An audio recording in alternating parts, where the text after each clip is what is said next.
to be interchangeable, not free safety, strong safety. Just want to have guys who are able to learn multiple spots, guys who are able to communicate and play fast.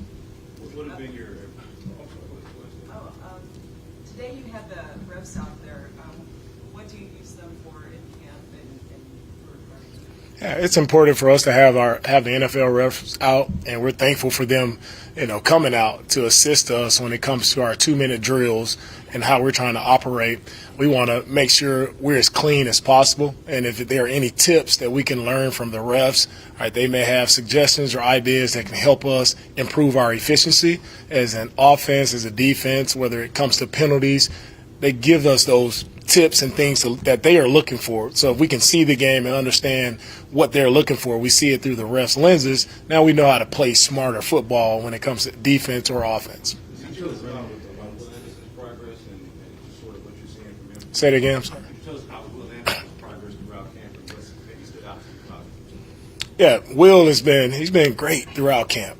One thing about Will, he's been the same guy who we thought we were getting when we drafted him, right? He's been on it every single day when it comes to just the effort, the tenacity that he plays with, the energy, everything about him he's been that and more. So Will has gotten better each and every day. He takes coaching really well, and Jock has done a really good job of working with him, of honing in on just those small, fine details of his game. So Will has done a great job of absorbing coaching and being able to take it to the field and apply it. So it's been cool to watch. DeMeco, in other cities, with the ones today, has he been elevated to that quarterback one role, or is this a competition with him and Davis? Yeah, both of our guys just happened. They've been rotating each week. As you guys came to practice, you've seen we've rotated those guys each week, and this just happened to be the week that CJ was with the ones. Around the league, there have been some disciplinary situations with gambling. From an education standpoint, what are some things that you all are doing to be proactive to avoid what's happening with Detroit, Indianapolis, and some others? It's with the gambling. We've seen that it's been prevalent across the league, and we've seen the penalties that have come down on some of these players. And I've met with our players, previously had a meeting, and we discussed the gambling, making sure they understand the gambling policy, what we can and cannot do as players and also as employees of the NFL. And it's, best, I tell guys, it's best to just stay away from it, right? It's what are you gaining versus gambling on games versus what do you stand to lose, right, with your NFL career. It's not worth it. So my advice to our guys is just stay away from it. You're nothing to gain. Can you talk about? Can you talk about? Sorry to ask you about Laramie. Having somebody like that, such a veteran. You talked about the offensive line being key. You got him. You got Shaq. You got Titus. Talk about what he adds for those young guys. I think Laramie can add stability, right? He can add, that experience where guys have questions. Always like for our rookies and our younger guys to lean on those veterans who've done it at a high level, at a long time, right? Pro Bowl or All Pro, whatever those accolades have been, he's been one of the top left tackles in the league. So how can you gain some type of knowledge from the guy as a young player? So I'm expecting our young guys to just, be sponges and hoping Laramie shares as much as possible to just train the next guys who are coming after him to give them all the tips and tricks of the trade.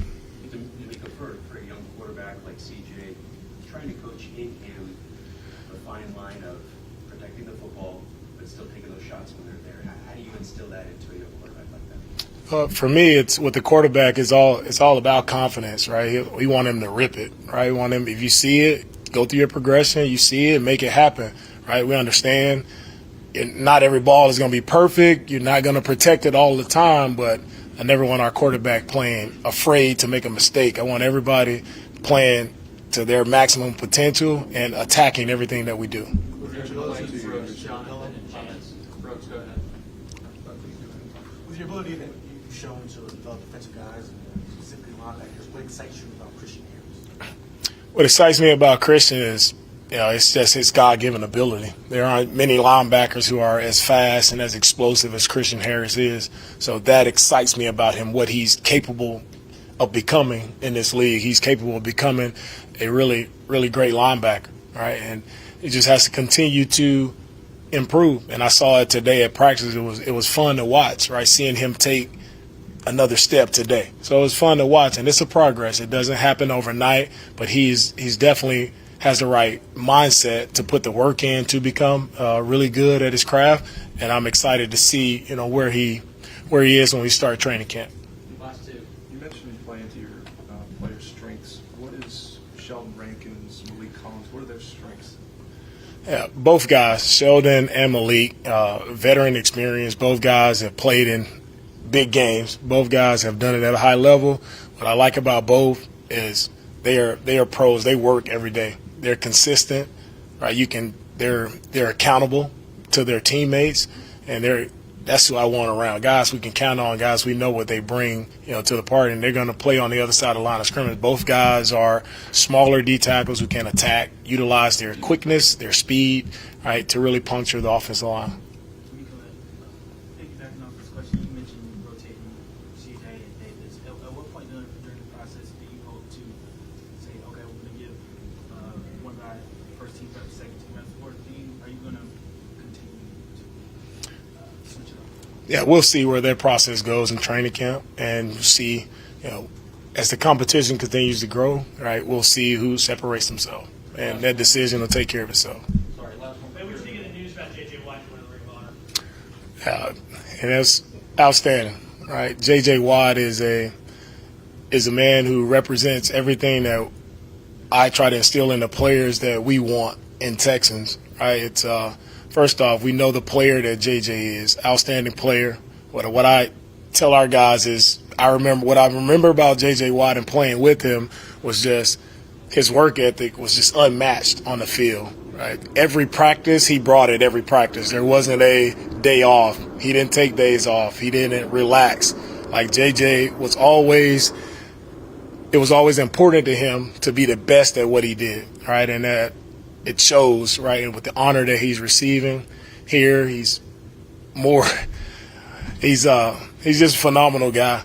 He's not only just what he's done in the community here in Houston, the impact that he's had on our community. That's what speaks to me most about JJ, and with the Hurricane Harvey relief and many other things that he's done to impact the people of Houston.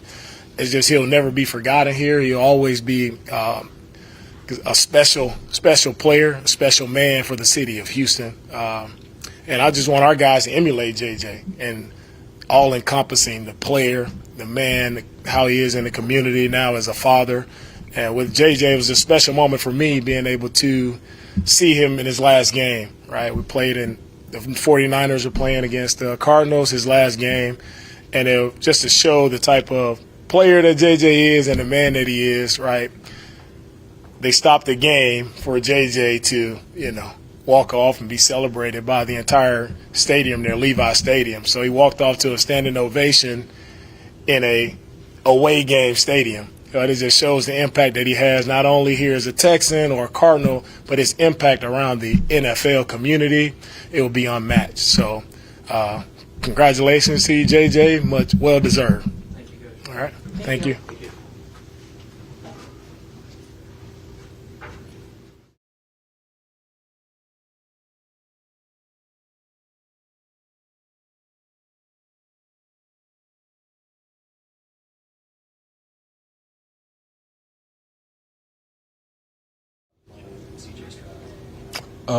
Some of the things that went into being here is just a new, fresh opportunity. I was in Dallas for 6 years. I feel like I built a solid foundation of what I can do in this league there, and I feel like this is an opportunity to expand upon that. A team that I can help out, I feel like. And then we got a great young quarterback in CJ, another quarterback in Davis. I'm looking forward to working with both of them. How would you describe your style of play, and what are some of the goals you have for this season? My style of play, I would say physical. From the get-go in all aspects of the game, run game, route running, physical to the ball, a little bit of all-around player. So I feel like I can help this team in many ways. What are your impressions of the early offense that you installed and how the offense might play to your strengths? I'm really excited about the offense. I think we got a real creative coordinator. I think we got a lot of talented pieces, some of which that are a little bit unknown in this league, which is, I think is going to work to our advantage. So, I'm excited to be a part of this offense. What did you learn this early?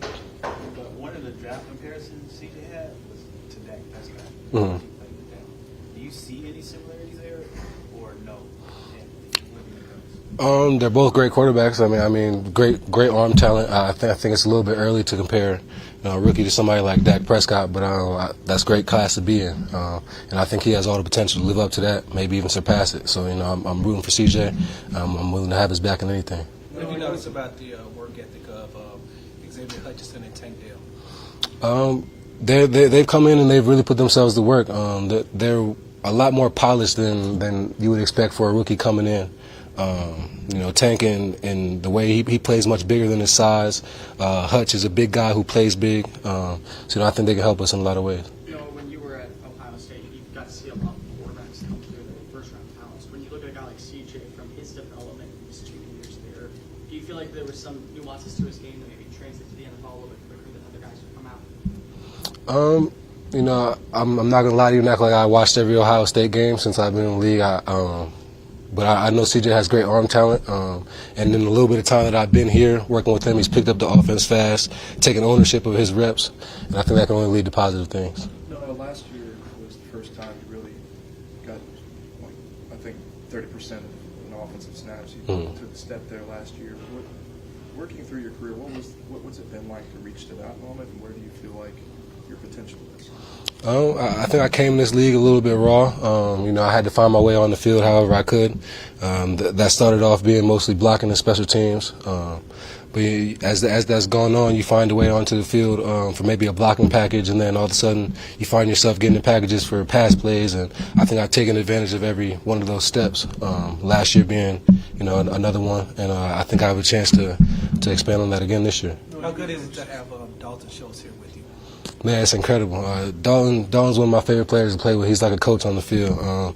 He's going to know the offense in and out. He's going to know his responsibility. He's going to know yours too. And it's great to have somebody like that on the field with you. DeMeco was just talking about education, about the gambling policy. How much players do you guys understand it, and what's your attitude toward it? Because in other cities, guys that haven't followed policy are being punished, and it's led to some significant roster impacts. My easiest take on it is don't gamble. I don't have much else to say about that. Last year, when you guys played the Texans, it seemed like Jalen Petrie really left his impact. What do you remember about that from that game? What stood out from him, and then how's it been, getting a chance to compete with him as teammates together this year? Man, that's one of the first things I remember about that game is flying around and coming out here and being in practice with him for about 2-3 weeks. You see how he does that on game day because he does it on the practice field. And he's a creature of habit, and he has great habits. So, great player. Every offense is a little bit different, but when you look at the offense that was run last year, especially with blocking sets, and for Bobby Sloak, who likes to have a lot of blocking type of wide receivers, have you noticed similar packages between the two? I think that Coach Sloan places an emphasis on everybody blocking, everybody being physical, and sometimes that is slept on in the wide receiver position, but I think that it's been a great emphasis here, and I think that not just me, but everybody in our room is prepared to go in there and do the dirty work blocking. Dalton said last season that you all played the Texans, that Dameon Pierce really stood out to you. What is your early impressions of Dameon since you've been around? Physical running back. One cut, get downhill. He's going to keep his feet going. And, I think last year kind of spoke for itself, the things that he was able to come in this league and do. And I'm confident he can build on that this year. It's on the second team for you, but with blocking as wide receivers, how do you see different offenses? Either you say sometimes it's slept on. Do some value it more, use it more, and in what way do you notice it that you're more engaged in this one? I wouldn't say I've been in an offense where blocking is not valued by the wide receivers. I think sometimes you see wide receivers put more of an emphasis on it personally, or take pride in it a little bit more. But I think everywhere I've been has been coached, and I think that's part of if you're a wide receiver, you want the guy across from you to feel you on every rep, and that's a run play, pass play, whatever it is. You touched on this a little bit, talking about some of the rookie wide receivers and mentioning how physical of a room the wide receiver group is. But how would you describe that room? Like, just obviously being new to it and getting to know those guys, but the wide receiver group you guys have right now, how would you describe it? I think we got a real balanced group. Some guys that can do a little bit of everything. We got a great vet in Rob, myself being the two oldest. But then we got a lot of guys who are a little bit younger, but have played some meaningful reps. Like Nico, so Amari, we got a lot of good pieces that I think are able to play off each other really well. Noah, as a guy who had to kind of build his way up on a roster, for the younger receivers who are trying to do similar things, Xavier, some of the undrafted free agents, what are some little traits or tidbits of advice you could give them to make themselves stand out in practice more? Just the little things. You know, I had a basketball coach when I was younger tell me be great at the things that happen often in the game. That was basketball wise, but you know it applies to football too. There's only one rock, one person carry it. Be good at running your route to get the other person open, block. You know, special teams, things like that. Little things that can sneak you on the field. So now maybe you're playing meaningful reps. So. Thanks, Tom. Thank you.